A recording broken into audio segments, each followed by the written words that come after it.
Oke, kembali lagi ke Action Bird Channel. Sore ini kita bertemu Mas Yunian. Selamat sore Mas Ya, Yunian. selamat sore. Tujuannya datang ke sini, Mas Yunian tuh punya lovebird konslet sekarang. Ini penampakannya. Untuk sejarah penemuan gimana Mas? Ini agak unik ini sejarahnya. Oke, sebelumnya terima kasih. Ini Mas Oti, teman-teman dari Excellent Bird udah mau main ke gubuk saya. Kalau untuk sejarah sendiri sih, dulu saya ditawarin ada lovebird itu ombyokan. Jadi orang itu mau pindah rumah dan punya ternakan lovebird itu 4 pasang. Oh, jadi itu ceritanya borongan ya Mas? Borongan, katanya suruh ngambil semua. Semua burung ada 9. Yang pasangan ada 4, itu ada 8, berarti yang single 1. Terus sama 3 sangkar itu suruh bayarin 500.000. 9 burung, 3 sangkar cuma 500.000 Mas? Iya. Dan sekarang yang satu ini jadi konslet? Kalau konslet sih ya kayak gini, ada yang bilang konslet tapi ada yang bilang Oke, ini belum. asik ini untuk dibahas. Berarti untuk sejarah awal setelah burung ini diambil 9 burung, terus bawa ke rumah, setelah itu? Nah, pas saya ambil itu, kata orang itu, Mas ini yang putih gistang ya, jangan dijemur lama-lama. Nah, aku mikir, waduh gistang ini, kalau gistang kan oh ini gesek tanginnya itu ya Mas? Kan dipandang sebelah mata kalau gistang itu kan biasanya, tapi ya udah nggak apa-apa. Terus sampai rumah semua jantan tak ambil. Dipisah. Nah kan aku lihat settingan Om Aris itu yang koloni dijejer semua. Nah pas itu semua yang jantan tak ambil semua, tak jejer semua. Kebetulan kata Om Aris ada 1-2 burung yang kalau over birahi atau emosi atau mungkin udah cukup gacor itu bisa dipasangkan, mungkin bisa jantan versus jantan atau sekalian betina. Nah itu ada 1 burung yang tak pasangin jantan sama jantan. Nah kalau dipasangin kan harus dipetal setiap hari, kata Om Aris. Nah karena udah nggak punya sangkar, pasangan itu mau tak cabut, nggak tahu mau tak taruh kandang mana. Nah di situ karena banyak jantan, salah satunya ini, dan mungkin waktu itu yang nggak tak sukai karena gistang cuma diem. Nah yang tak petal itu tak masukin di sini, gitu terus. Dan di kandang ini ternyata ini malah dihajar sama undulnya itu tadi. Oh ini malah dihajar sama undulnya? Dihajar terus, dihajar. Setiap pagi tak petal ke sini, yang mau tak gacorin itu mau tak sendirikan. Itu ini diajar terus, dan setelah diajarkan pasti juga tak sendirikan juga, soalnya kan tak balikin tadi, tak sendirikan lagi. Kok tiba-tiba aku dengar bunyi 3 kali burung itu, 3 kali bunyi. 3 kali itu jedanya rapat atau? Kalau menurutku rapat, nggak biasanya gitu loh. Biasanya cuma diem gembung gistang, diem gembung gistang gitu. Nah itu pas tak lihat gistang, diem, bunyi cukup panjang. Nadanya sih belum bener kalau menurutku, tapi udah naik turun. Oh kok enak. Terus tak coba tak rekam. Bunyi yang kedua aku ngepas ngambil HP. Ngambil HP itu tak rekam, cuma dapat sedikit, tapi masih bunyi yang ketiga. Nah semenjak itu kok kayak feeling aku sama burung ini. Habis feeling, burung ini nggak pernah tak satuin sama yang ngajar yang tadi. Tak rawat seperti yang lainnya, maksudnya lawatnya lebih seneng gitu loh. Lebih sekarang jadi sayang banget ya Mas ya. Nah waktu itu padahal awalnya disia-siakan ya. Jadi aku dapat burung ini awalnya itu tanggal 16 Januari. Sampai masih hafal tanggalnya Mas? Masih hafal saya, soalnya ini belum pertama. 16 Januari. Pertama kali saya dengar itu kalau nggak salah tanggal 19 Februari. Ya, itu 19 Februari itu pertama kali yang bunyi 3 kali itu baru tak proses. Dari 19 Februari tak proses. Kalau ganteng saya juga di sini. Kok tahu-tahu tanggal 28 Februari itu gistang sambil bunyi. Dan itu pertama kalinya nggak berhenti sampai 10 menit saya rekam itu sampai capek ngerekamnya. Juga capek-capek nggak berhenti sampai capek Habis itu saya WA ya, ini tanya settingan, katanya itu udah konslet. Berarti ini istilahnya Masnya nemu emas atau mutiara di dalam sampah, atau? Nah, soalnya kan burung yang disia-siakan malah jadi yang diinginkan gitu loh, Mas. Bener. Padahal gestang sendiri akan aku terus terang dulu nggak suka gestang gitu kan, nggak taunya malah ini mau bunyi sendiri gitu. Terus untuk rawatan tetap seperti tadi, berarti cuman istilahnya ini burung nggak pernah dipisah awalnya, terus diajar sama untulannya, setelah itu malah tahu burung ini bunyi bareng untulannya.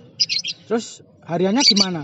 Kalau hariannya jadi sama yang lain, jadi kalau saya pribadi jam 6 tak keluarin, tak jejer seperti Om Aris, katanya di jumper, di rendeng semuanya ya.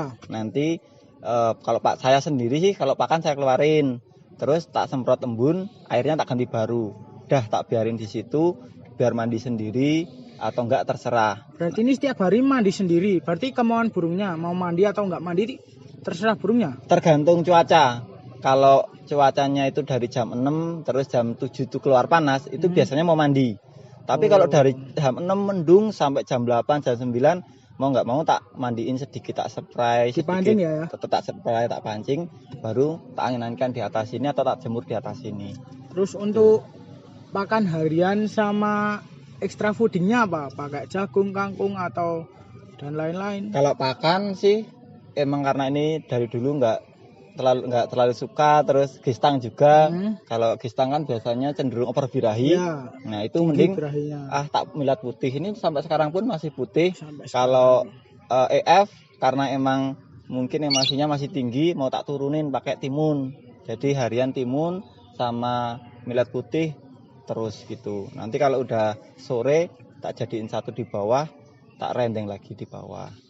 Berarti cuman milad putih polos ya, simple ya? Simple. Berarti itu karena mungkin taunya gestang itu over birahi, jadi nggak berani ngasih pakan tinggi. Nggak berani ngasih pakan. Dan extra foodingnya pun timun. Timun biar apa namanya? Nuruni birahi ya? Birahi sama emosi itu tadi. Berarti 500.000 9 burung. Sekarang yang disia-siakan malah jadi yang diinginkan. Kira-kira ini dijual berapa, Mas? Aduh. Barangkali teman-teman mau ada yang nego atau suka. Sih, kalau saya pribadi seneng pemikirannya Om Aris. Om Aris itu sekarang baru gentar-gentarnya membagikan pemahaman lovebird biar teman-teman pemula seperti saya ini bisa nyetak konslet. Jadi di Latbrand itu banyak konslet gitu loh. Kalau sekarang kan Latbrand konslet jarang. Ada reguler pun dibatasin 300, 400. Poinnya dibatasi ya. Lah kalau kayak gini pas jalan poin pasti di atas 1.000, gimana nanti? Ya, pasti kalah kan.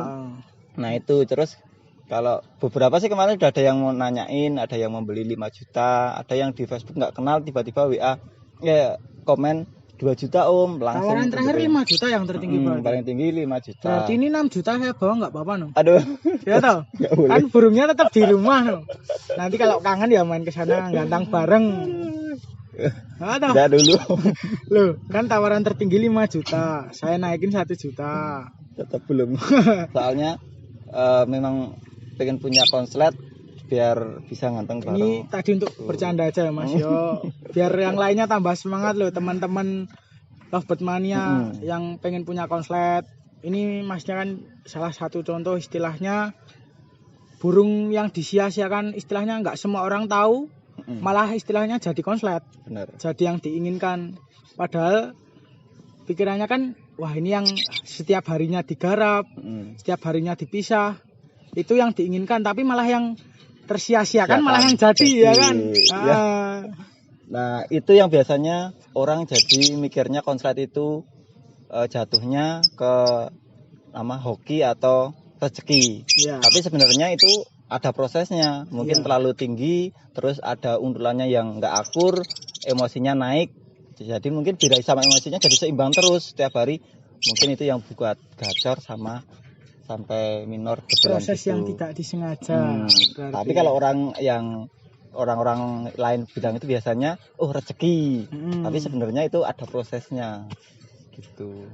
Wah, kalau nemu kayak gini terus enak ya Mas? Ah ya.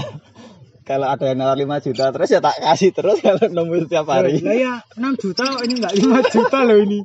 6 juta. Belum. Ya toh? Enggak. Ini bercanda ya Mas ya. Ben tambah semangat.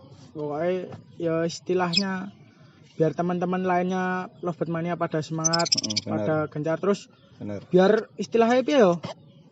Enggak ada batas-batasan poin. Terus kelas konslet itu rame. Bener.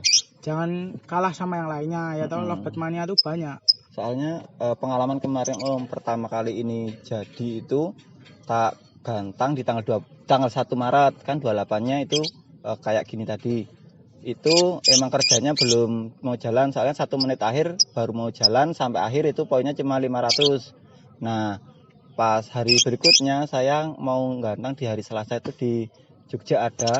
Pas aku sampai sana ternyata burungnya kelasnya konslet itu nggak ada yang daftar. Kelasnya ada tapi nggak ada peserta. Lalu dari Wates Kulon Progo sampai Jogja, bayangpun mau gantang burung nggak ada kelasnya. Jauh-jauh ya Mas. Perjalanan berapa menit tadi dari kalau dari rumah saya ke Jogja sih 40 menit 45 menit ya, itu nggak ada yang gantang. 1 jam ya. Iya. Terus hari Minggu itu ada yang buka baru juga di Jogja. Aku datang rame kelas vektor. Itu juga zong ada kelasnya nggak ada yang daftar. Wah, gimana ini biar teman-teman pada semangat, biar kelas konslet juga rame gitu loh Mas. Makanya kan istilahnya ya ben kabeh ki semangat gantang konslet. Semua orang tuh bisa punya konslet ya, bener. Semua orang bisa punya konslet. Nggak semua burung yang diinginkan bisa menjadi yang diinginkan. Tapi burung yang disia-siakan itu malah bisa jadi, karena ya itu tadi rezeki nggak ada yang ngatur dan proses yang tidak disengaja. Benar. Besok bisa main-main ke Gubuk Excellent Mas. Siap. Besok tak tanya-tanya Om Aris lagi untuk rawatan selanjutnya. Main aja ke sana. Ini tadi Papa nggak bisa hadir karena di rumah masih ada saudara datang, tamu. Jadi saya yang mewakili. Gak apa. Bilang ke ayah terima kasih udah mau ke sini, besok saya gantian yang ke sana. Iya, siap. Mungkin untuk sore ini sampai di sini dulu kita percakapan kita. Besok saya tunggu di Gubuk Excellent Mas. Siap. Biar tambah asik sharingnya. Siap. Sama istilahnya sama-sama tukar pikir, tukar-tukar settingan ini gimana. Kan pola pikir orang beda-beda untuk settingan lovebird dan lain-lain ya. Untuk teman-teman sekian dulu dari saya Oti Excellent dan Mas Yunian percakapannya. Jangan lupa semangat, semua orang bisa punya konslet. Salam minor Mas Rakal. Ya Mas, makasih ya Mas ya. Oke, sama-sama.